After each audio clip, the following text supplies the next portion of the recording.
Moïse vit à Kourou, au cœur du village des Bouchikonde-Sama, où il prépare de nouveaux ouvrages sur le tembe.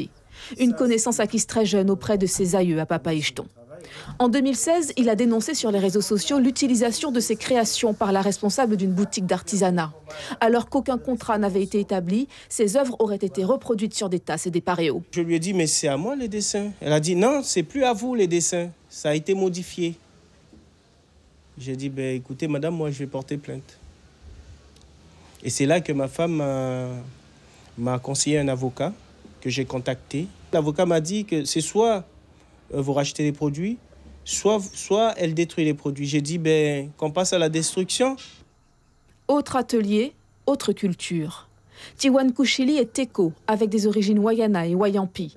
Ses œuvres sont des créations originales qui mêlent ses savoirs traditionnels et ses inspirations personnelles. Elle aussi a vu ses œuvres reproduites. C'est vrai que les choses qui m'ont été proposées, ce n'est pas dit que ça allait être sur une planche à découper, ça va être vendu. En fait, on ne m'a pas présenté ça comme ça. Et je me suis moi-même étonnée après de les trouver. J'ai dit j'aurais pu savoir ça et de savoir qu'est-ce que ça va faire avec ça.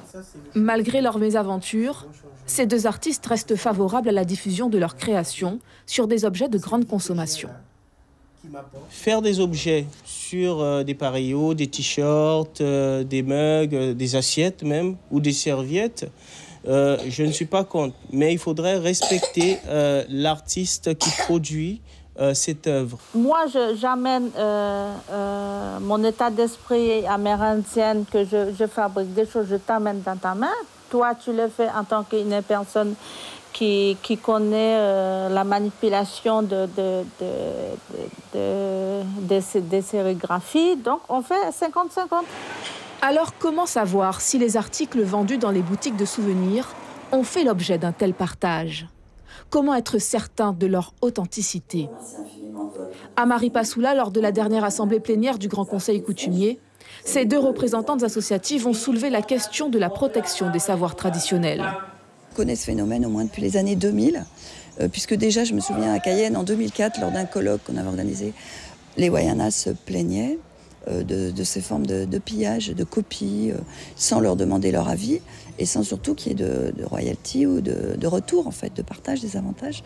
Si le droit français protège la propriété intellectuelle d'un artiste, rien n'est prévu pour les savoirs collectifs.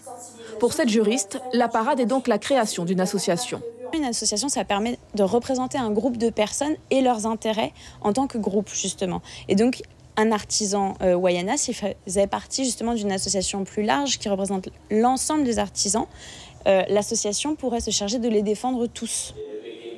Les associations Nature Rights et GADEPAM proposent aussi de sensibiliser les acheteurs, avec par exemple la création d'un label pour identifier les produits originaux.